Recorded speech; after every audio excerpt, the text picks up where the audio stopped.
ஒரு மனிதன் கேட்கின்ற பிரார்த்தனைகள் நிச்சயமாக பதில் கொடுக்கப்படும். ஹாஃபிஸ் இப்னு ஹஜர் அல்-அஸ்கலானி ரஹ்மத்துல்லாஹி சொல்கிறார்கள், நிச்சயமாக அந்த பிரார்த்தனைக்கு அல்லாஹ் நிச்சயம் பதில் கொடுப்பான். ஆனால் அந்த பதில் நீங்கள் நினைத்த மாதிரி தான் அமைய வேண்டும் என்ற நிபந்தனை கிடையாது. சார், நீங்க உதாரணமா ஒரு துவா கேட்பீங்க, அது கிடைக்காது. அதுக்கு பாரமா சிறந்த ஒன்று கிடைக்கும். அது உங்களோட துவாவால தான் கிடைத்தது என்பது உங்களுக்கு தெரியாது. ஆனால் அல்லாஹ் சொல்லினான், வகால ரப்புக்கும் உதுஊனி அஸ்தஜிபு லகும், நீங்கள் என்னிடம் பிரார்த்தியுங்கள், நான் உங்களுக்கு பதிலளிக்கிறேன். அடுத்து அல்லாஹ் சொல்ற என்ன தெரியுமா? இன்னல்லதீன யஸ்தக்பிரூன அன் இபாததி சயதுகுலூன ஜஹன்னம தாகிரீன், யார் என்னுடைய இபாதத்தை விட்டும் பெருமை அடிப்பார்களோ அவர்கள் நரகத்திலே நுழைவார்கள் என்று அல்லாஹ் சொல்கின்றார். அப்ப துஆ கேளுங்க, நான் பதில் கொடுப்பேன். அடுத்து அல்லாஹ் இரண்டாவது வரியில சொல்றான், யார் என்னை இபாதத் செய்வதை விட்டும் பெருமை அடிக்கிறார்களோ.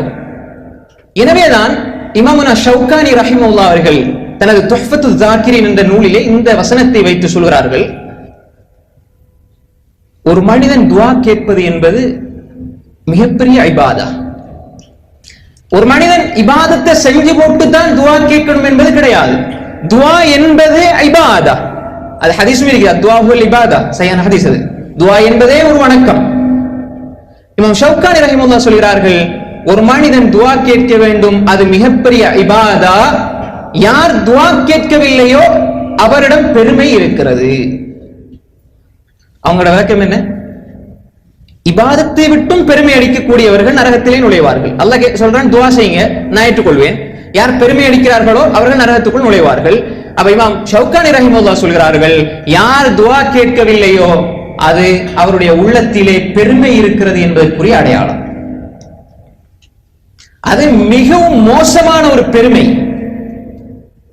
தன்னை படைத்த ரப்புல் ஆலமீனிடம், தனக்கு ரிஸ்க் அளிக்கின்ற ரப்புல் ஆலமீனிடம், என்னை விட என்னை நல்ல முறையிலே பரிபாலிக்கின்ற போஷிக்கின்ற அந்த ரப்புல் ஆலமீனிடம் ஒருவன் கேட்காமல் இருப்பது என்பது மிக மடத்தனமான ஒரு பெருமை என்பதாக இமாம்கள் சொல்கிறார்கள். இமாம் ஷௌகானி ரஹிமஹுல்லாஹ் இதை மிகப்பெரிய ஒரு பெருமை என்பதாகவும் சொல்கிறார்கள். எனவே வகால ரப்புக்கும் உதுஊனி அஸ்தஜிபு லகும்,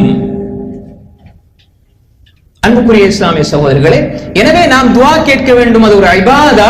துஆ கேட்டால் நிச்சயமாக அல்லாஹ் பதிலளிப்பான். துஆ கேட்காமல் இருப்பவருடைய உள்ளத்திலே பெருமை இருக்கிறது. பெருமை இருந்தா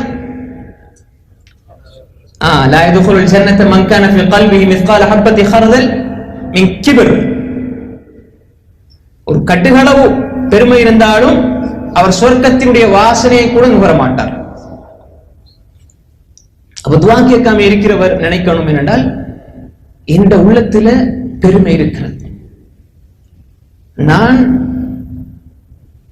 நான் நல்ல பணிவோடு தானே இருக்கிறேன், அப்படி யோசிக்கலாம். ஒரு மனிதன் அடியார்களோடு நல்ல முறையிலே நடந்து கொள்கிறான். எப்ப அடியார்கள் குறித்த ஒருவரோடு உங்களுக்கு ஒரு தேவை ஏற்படுகிறது, இப்ப நீங்க அவரின் பக்கம் செல்வீங்க, அந்த தேவை பூர்த்தியாகிற வரைக்கும் நீங்க போவீங்க. அப்ப இது அடியார்களோடு இப்படி நடந்து கொள்கிறார்கள். ஷேகுனா வ ஷேகுல் இஸ்லாம் இப்னு தைமியா ரஹிமஹுல்லாஹ் அவர்கள் தனது அல் உபூதியா என்ற புத்தகத்தில் சொல்கிறார்கள், எப்பொழுது ஒரு அடியான் அல்லாஹ் அவன் மீது நம்பிக்கை கூடுகிறதோ, அல்லாஹ் எனக்கு தேவை என்று உணர்கிறானோ, அப்பொழுது அவன் அல்லாஹ்வை நோக்கி செல்வான். நாம் பிரார்த்தனை செய்யவில்லை, கையை உயர்த்தவில்லை என்றால் நாம் சொல்லாமல் சொல்லுகிறோம், நான் உன் பக்கம் வர வேண்டிய அவசியம் எனக்கு இல்லை, உன் பக்கம் வர வேண்டிய அவசியம் எனக்கு இல்லை. எனவே நான் அல்லாஹ்விடம் பிரார்த்தனை செய்தால் நான் அல்லாஹ்வை நோக்கி சொல்லுகிறேன், அல்லாஹ்வின் மீது அன்பு கொள்ளுகிறேன். அல்லாஹ்வின் மீது நான் அன்பு கொள்ளுகிறேன் என்பதற்குரிய அடையாளம் நான் அல்லாஹ்வை நோக்கி கைகளை உயர்த்துகிறேன்.